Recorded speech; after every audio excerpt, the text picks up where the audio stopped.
What's going on, everyone? Welcome back to the channel. If you're new to the channel, my name is AkeemHaynes. I'm a two-time Olympic bronze medalist, author, motivational speaker, and sports commentator. On my channel, we talk boxing, MMA, track and field, and of course, motivation and encouraging content. If this is something that you enjoy, then I hope that you subscribe to the channel. Now, let's get into the video. Kazuto Ioka versus James Franco. This is the last fight of the year. This one is happening over in Tokyo. Both belts are on the line. Ioka's WBO Junior Bantamweight title and Franco's WBA Super Junior Bantamweight title are both on the line. Let's get into it. Ioka is coming into this one with a record of 29 wins, 2 losses, 15 wins by way of knockout. He's on a 6-fight win streak, including avenging his loss against Donnie Nietes earlier this year. While Nietes is a little older, he's still a very good win on his resume. Ioka is a very calm fighter, right? Like, he's not going to force a fight. He's going to take what's given to him. He doesn't throw a whole lot of punches in the round, but he's going to try and throw punches at the right time. So he's very selective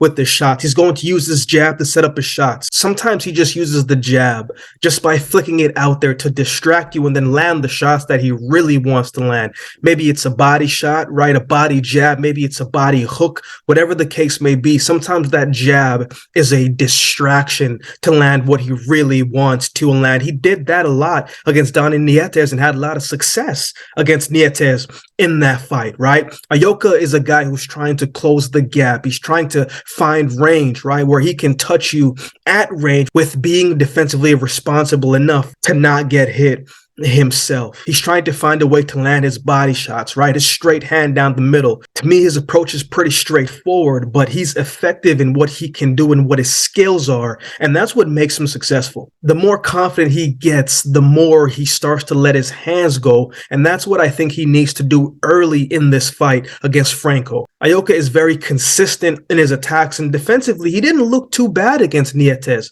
right? He got caught with some shots, but it wasn't anything that said he was in danger or necessarily in trouble. He kept out of range, kept moving around the ring, and kept his guard up, right? Where he was having problems was when he was standing right there inside the pocket and not doing anything to get out of the way once he did throw a shot or once a shot was coming at him. And Donnie Nietes took advantage of that for a little bit, right? He did counter him a few times, and Franco was the younger guy, right? So the energy output wise, you would think that Franco can hold that a little bit better. Ioka needs to be effective, needs to be efficient, needs to find the right time, and just needs to fight this fight more composed. Use your experience against the younger fighter. Because all in all, I liked what I saw from Ioka's last performance. I thought he fought his fight and he got the job done. His conditioning was at a very high level in that fight, and that carried him through.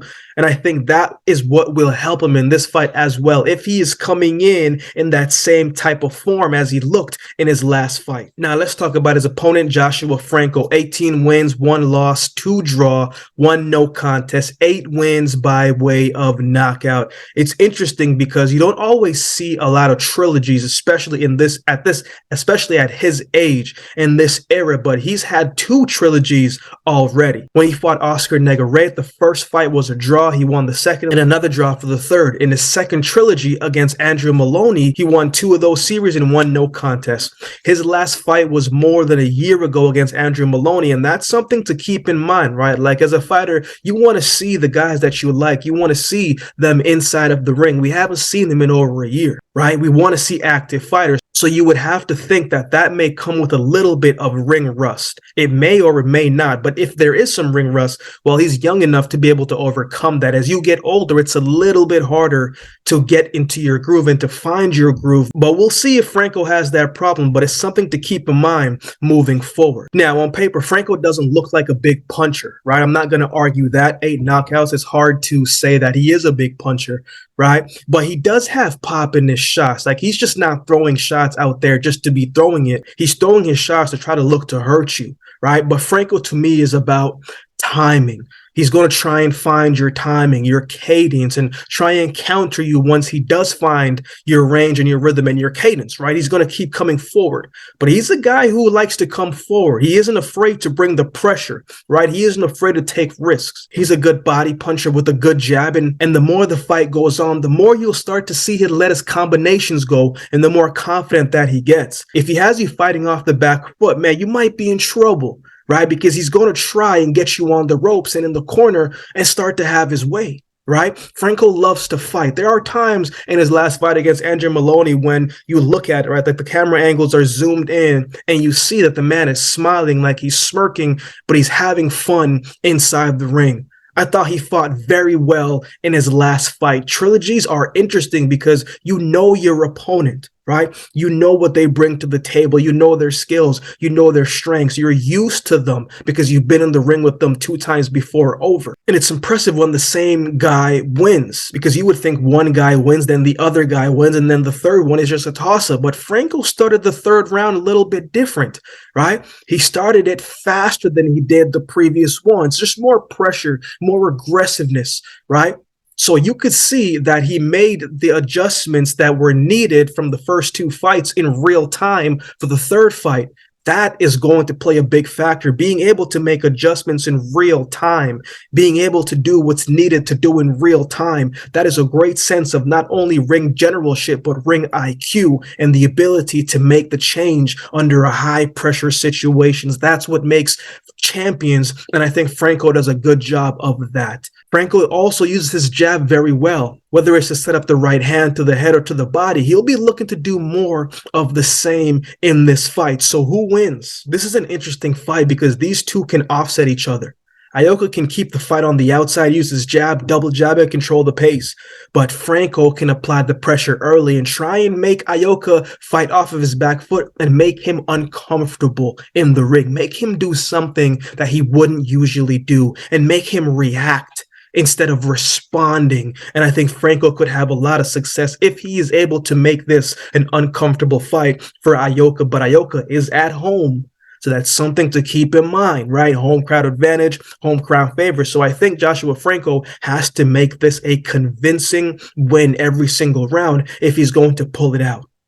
So while Franco hasn't fought in over a year, I do think he will win this one by decision. Ioka fought very well in his last fight, but he fought a Nietes that looked a step slower in all areas. And I think Franco fought a prime Maloney and had his way with him in the third fight. And I like that Franco will let his hands go and take more risks if he needs to, and especially if he is down on the cards. I don't think Ioka will go out of his comfort zone enough to get the job done. I also think Franco can do a little bit more inside of the ring than Ioka can. So I have Joshua Franco winning this one by decision.